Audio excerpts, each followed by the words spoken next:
much happening in the industry. Isn't it exciting, right? I love this time that we get to come together and share stories like that and hear how people are using drones in the industry. And so I just love that the networking is just reaching out all across the world, especially, right? Building a better future. So we do have our spotlight speaker here. And so I do want to segue over because we are super excited to have Bobby here. He's with SkyeBrowse. If you are not familiar with SkyeBrowse, it's an amazing platform. He's going to be sharing about it, telling you a little bit more about what the platform does. But Bobby is a public safety drone instructor, which I did not even know. He's a software developer and an inventor. If you're not familiar with the SkyeBrowse, it's a videogrammetry software platform for accident reconstruction, natural disasters and fires and such like that. So Bobby's going to share a little bit more, and we thank you, Bobby. Welcome to the Women in Drones Coffee Connection. Thanks for having me, Desi. Yeah, I do some 3D modeling. I'm not as good as Desi. I'm just the pretty face of the company. Everyone else in the company does the actual work. I just do the podcasts and all the meetings and everything.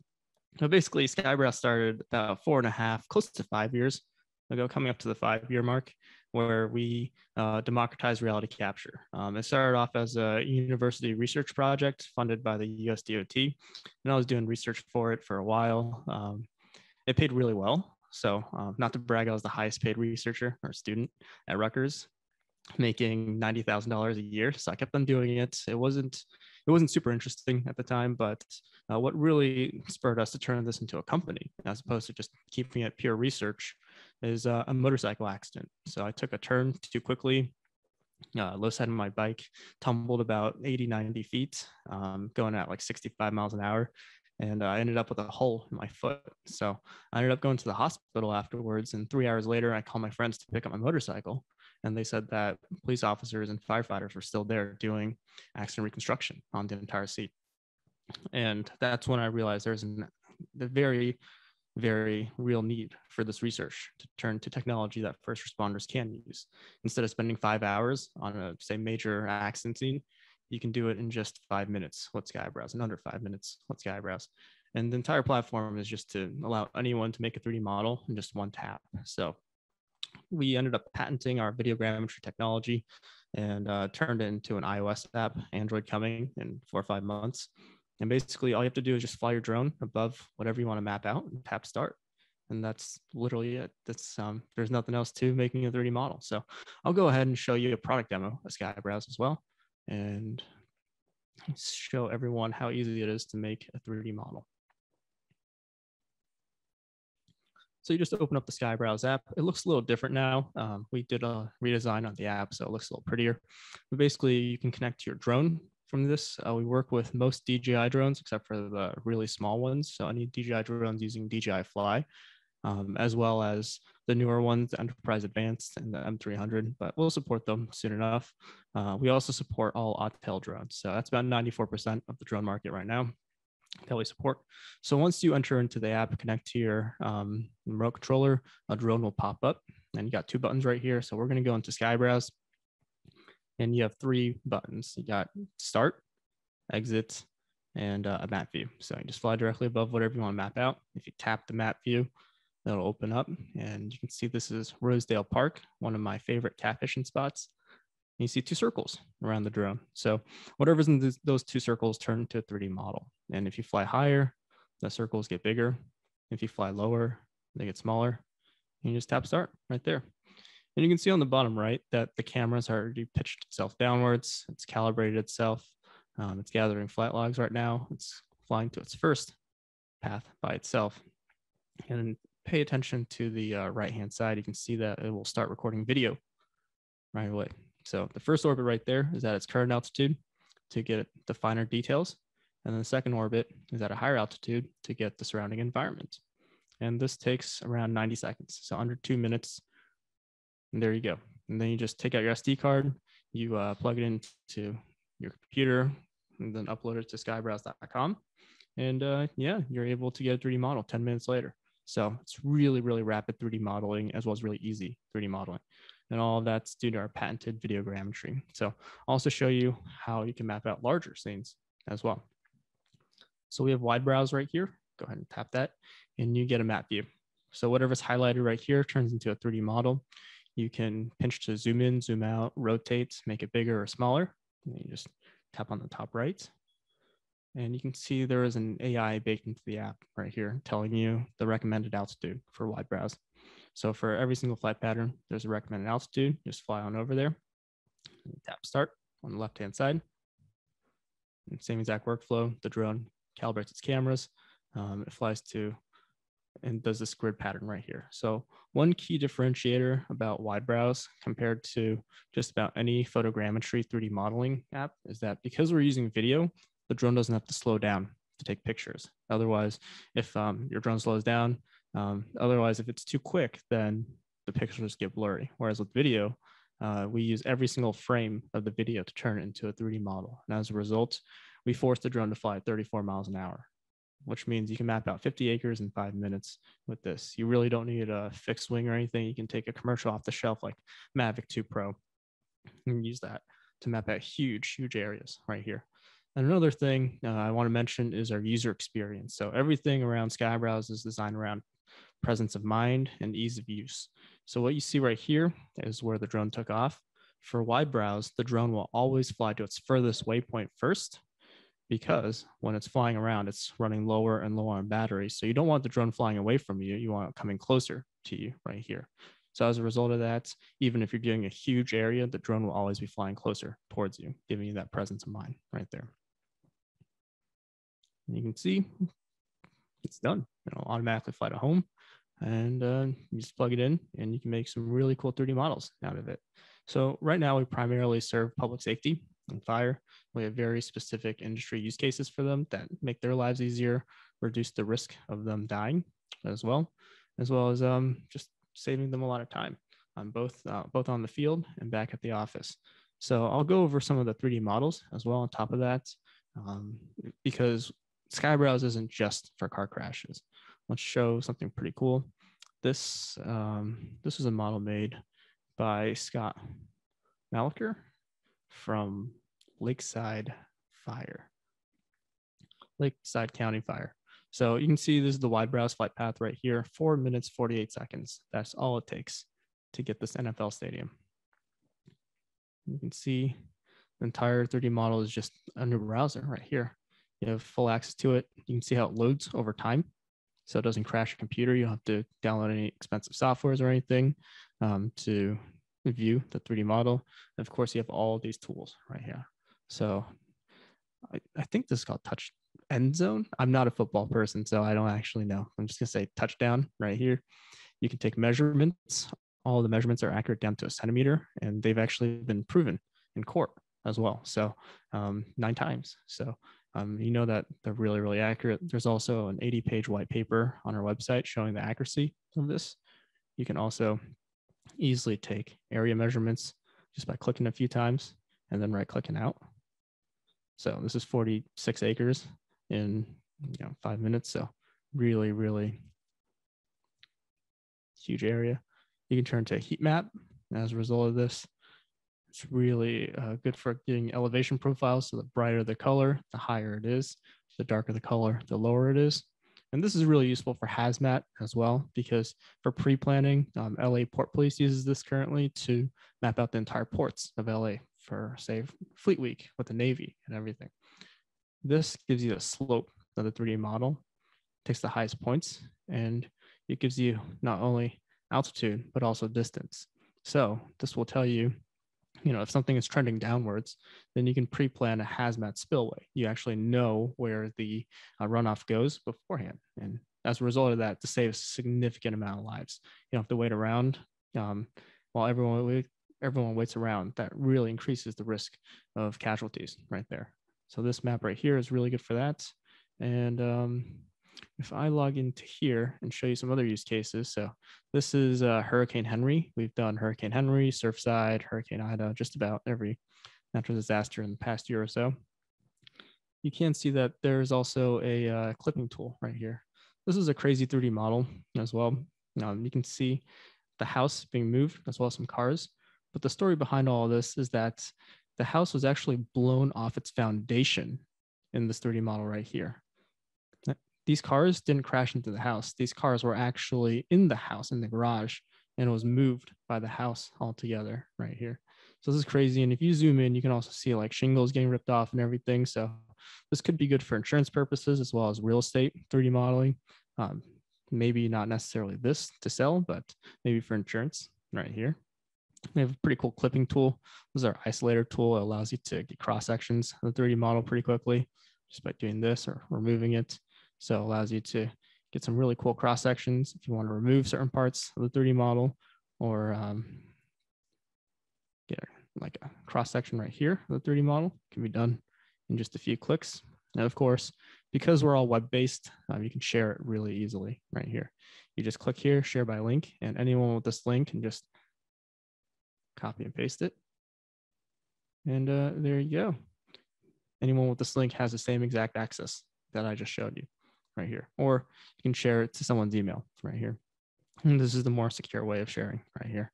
So they're able to get it in their SkyeBrowse account. So yeah, that's one of the use cases. We also focus on night ops as well as structure fire. So our good friends at Fox Fury helped us out with some night ops stuff. Basically with night ops, you can make a 3D model at nighttime. So with the help of Fox Fury for the past 2 years, we've been working on our night ops AI. It looks like this right here. And we also have a search bar right here. So it helps you search for models. This was done at an FBI training center in California. I was one of the instructors there for LACRTC. And this was done by a student who's never made a 3D model before, probably flew drones for 30 minutes before coming to this course. And you can see the video right here as well with the Fox Fury lights around the area. I go into the model, you get something like this. So this is what our night ops AI looks like. It's kind of like how the new iPhones take nighttime pictures by layering together multiple pictures. Well, we layer together multiple 3D models. So instead of 10 minutes to make a 3D model, it takes about 30 minutes. So slightly longer, but you're able to get this type of documentation. And most car crashes happen at nighttime. So this really allows you to get a crystal clear 3D model and document the entire scene. We've done, I think, over 3,000 car crashes in the past year with SkyBrowse. Just, our public safety customers are using it as the de facto source of documentation nowadays. Of course, our measurements are accurate down to really the pixel of your pointer. So if I were to take a measurement, you can see this is 2 feet. This is just right on the dot right there. So really, really accurate measurements on top of this, easily to share. You can write down a case number and generate a screenshot of this. I'll go ahead and do that. And this saves a high resolution JPEG file directly to your downloads folder right here that you can share to other people as like a picture for your case file and whatnot. And of course, we have just partnered with Autel over the summertime, and we have thermal mapping. So I'll show you a video. This is also on our website as well of the thermal mapping. This is pretty cool stuff. So what you see right here is 1 week after our partnership with Autel.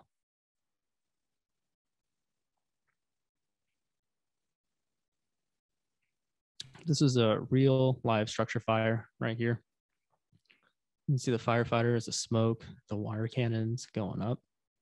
And pay attention to all the smoke right here. It's really clogging up the drone's EO sensor.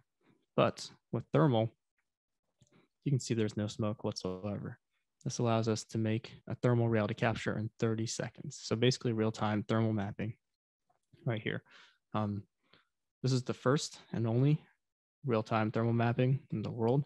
And we're able to do it with our patented videogrammetry. I worked on this for about 8 months or so before releasing it. And of course, this shows you white hotspots. This is the white hot isotherm on the FLIR camera.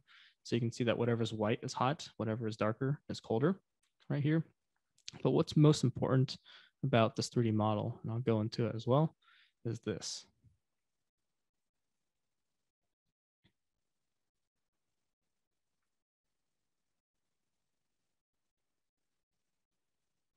this gray part right here.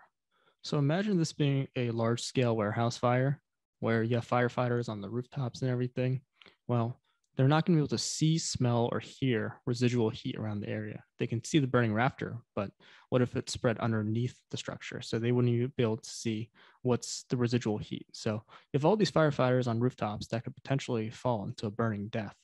Well, having this real-time reality capture and sending this to command staff, well, they'll be able to see exactly where not to go and where to go on the rooftops, thus warning the firefighters and, of course, allowing them to do their job a lot more safer. So this is also saving a lot of lives right here. Really, really proud about this technology right here. And it's currently available to anyone with an auto at the moment. And of course, we've done other things like car crashes, a lot of crashes and whatnot that I won't share. There's some structure fires, car crashes, protest planning, more structure fires. I'm just going to run through these really quickly, but there's so many use cases like tornadoes where it's like entire rooftops are damaged, car crashes, a lot of car crashes, more tornadoes, mapping out schools for pre-planning right here. So this is a 3D model of a school mapped out in Texas. Basically, the school resource officer was able to do this in about a 5-minute drone flight. And this will give officers significantly more information during active shooter situations. So your kids will be a lot safer because of the increased intelligence from the officers responding to active shooter situations right here. Now, we've done avalanches, fires, helicopter crashes, just about everything.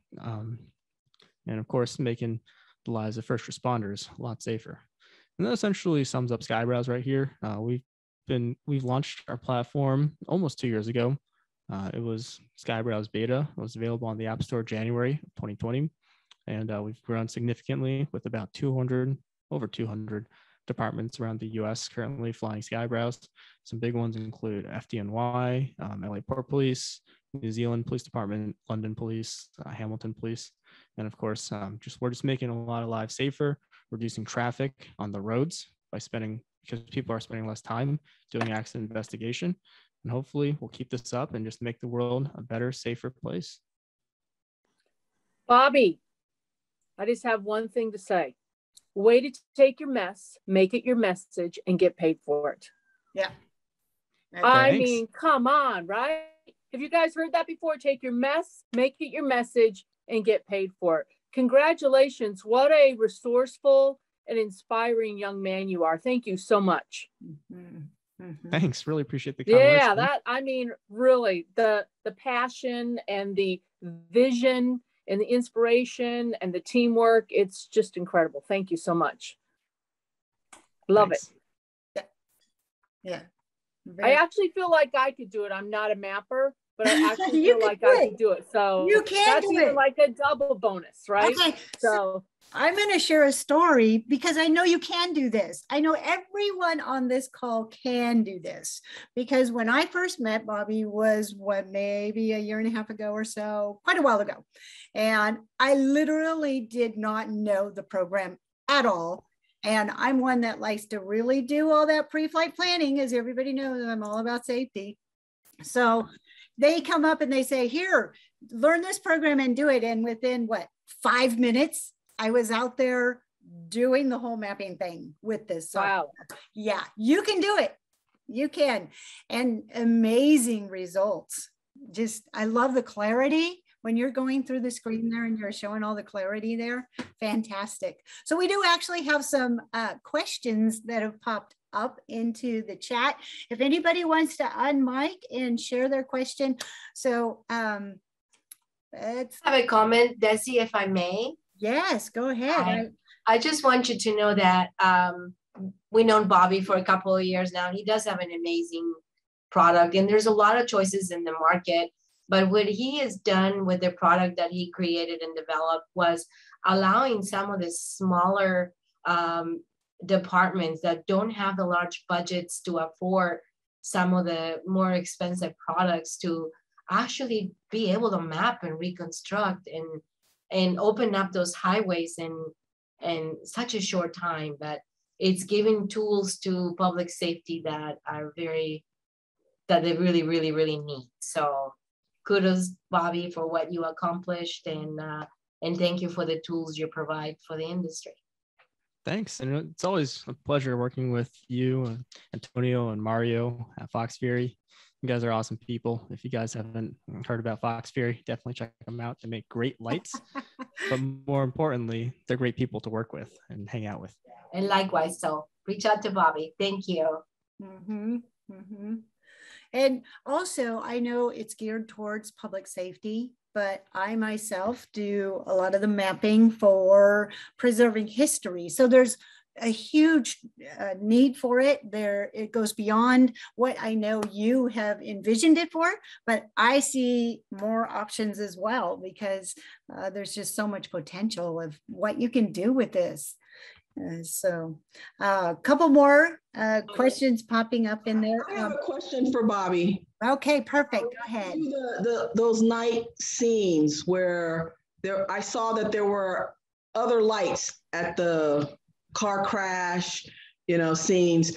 Were they brought by the drone team, or did the cops have these lights inside their vehicles? I mean, the thing is, what is required to capture something at night? I know it's not just the software and the drone. I noticed the lighting also. Yeah, it's stationary scene lighting using the Fox Fury Nomad 360s. I talk to a lot of people every day, a lot of police departments as well. And just about every single one I've talked to has a Fox Fury Nomad 360 light. And they're rugged, they have good battery life. You can put them in any temperature condition. You just you take it out of your trunk and then you just put it on the ground. So the lighting is like some of the equipment also added, not just the software in the drone, but also good lighting for the scene to capture, with SkyeBrowse is recommended. Yes, and Fox Fury has the best lighting. Really, really good color clarity. Okay. Awesome. I did see a couple other questions in there. Go ahead. If you have a question, feel free to open up the mic, say who you are, ask your question. Carolyn had a question in there as well. And so did Jim. Jim had a question. Go ahead. Hi, hi, Bobby.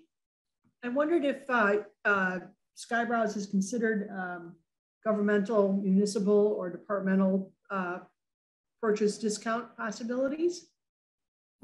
Governmental, we have separate pricing for governmental as well as commercial. So for commercial, it's $99 a year. That may change to be either higher or lower, depending on pricing is hard. It's just a random number. I just thought of like 99 sounds good. But for government, it starts off at $18.90 per person per year. And then you get discounts the more pilots you sign up. So you get 20% off. You go for 4 pilots, 30% off. You go for 8 pilots and more discounts on top of some of the upgrades that you have. So we mainly serve government. However, there are some construction companies and individual pilots that use it for real estate, making 3D models of houses and whatnot. It's pretty cool. And we have really good customer support. So we're happy to support anyone that supports us. And you're taking orders now? Oh yeah, absolutely. Okay. Thanks for the plug. So it's $99 a year, not a month? A month, not a year. All right. And any other questions? You can put them in the chat, or you can unmic and ask them while we're waiting for a few of them to pop up. I had a question regarding when you were setting up the wide mapping plan that you were going to do. I saw, and you had mentioned about how it was a recommended height. You can fly it at this elevation. Is that changeable, or can we set that? Do we get to put the elevation in? Yep. So you just fly to your desired elevation. If you don't go to a recommended height and the model doesn't turn out as great as you'd like, that's kind of on you, because we have an AI telling you what to do. But you have the option to fly as high as you want, up to 400 feet legally, without a waiver, and as low as I think 150 feet. So 150 is the lowest we go. for wide browse, just so that we can cover more area because there's more overlap and everything. Yeah, you're able to just capture huge amounts of area with it. Okay, and the orbits can be done lower. Orbits can go as low as 16 feet off the ground. Oh, wow. There was some design decisions because we don't want drones flying too low in case they crash into cars going by and whatnot, but that's not actually the case. It's because DJI won't let us fly any lower than 16 feet. So it's little column A, little column B. Okay, what about Autel? Can we fly lower with the Autel? No, we just kept it at 16 just to maintain consistency throughout the app. I mean, okay. I didn't design the app itself, but it is really, really beautiful. And we do updates every 2 weeks to it. So the next update's going to make it even prettier. Awesome. Awesome. What about if they're in a location that does not have internet services? Or like... Yeah. So Desi saw the beginning of SkyeBrowse, and when we launched SkyeBrowse, sucked. It was a horrible platform that barely worked. When it worked great, but it didn't work a lot of the time. And we've spent the past year and a half making it a lot better. If you look at the App Store, I think we have 75 reviews, and the average review is like 4.9 stars or something like that. So we've really taken a lot of our user feedback and made it a lot better. You were talking about... I got sidetracked. What was the question? What if we're working in a area that is so remote there is no cell service or Wi-Fi or anything? Yes. So for like the first year, that was one of the most asked requests. By the way, we're a team of 4 people, so we don't have that many developers or people selling SkyeBrowse and everything. So we try our best to focus on the product and make it as good as possible. So for the first year, we didn't have offline mode, so you couldn't even get into the app if you're offline. Earlier this year, we were introduced to offline mode, which was all right. And now it's really, really good. So you can fly offline. You don't have to worry. Just before you upload the video, just open up the SkyeBrowse app on your iPhone, and you'll be able to upload the video afterwards. So it's a much, much more seamless process nowadays.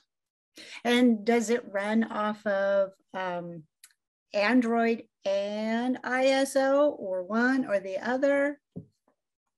So the reason that we supported Android so late, and it's currently under development, we're hiring Android developers and everything, is that there's like 10 different iOS devices in the world, and everyone's usually on the latest iOS version.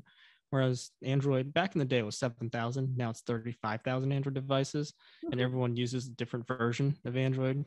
I think it was like Android 7 or something, Android Pie or Android Q last time I checked, like 3-4 years ago, and now it's probably some Android Zebra or something like that. So plus all the permutations, that's like something like multiple millions of different devices that we have to test as opposed to 10.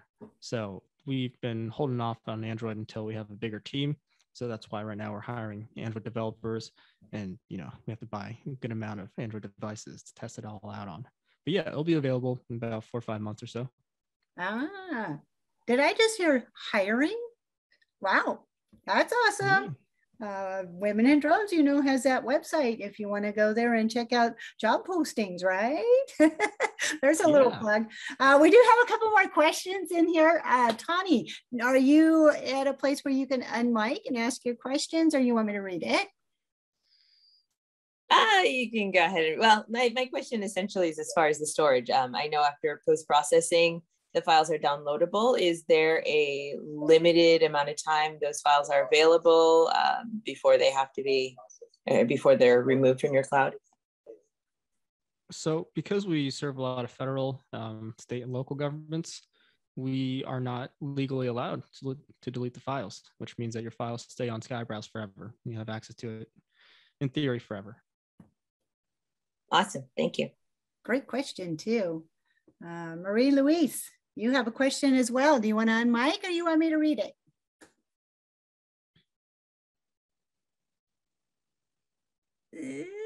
I see you. All right. Well, she was wondering about the AI factor. Oh, she got it. You got it. Yeah. Does your AI factor in weather? And by the way, this is awesome. I'm really impressed. Yay, good. Thanks. Could you repeat your question? Does the AI factor in weather? Yeah. Yep. Yeah, up to a certain extent. I have flown it in a hurricane before. I've flown in multiple hurricanes before, like during the hurricane, right before it. I've lost, I think, 2 drones as a result of that.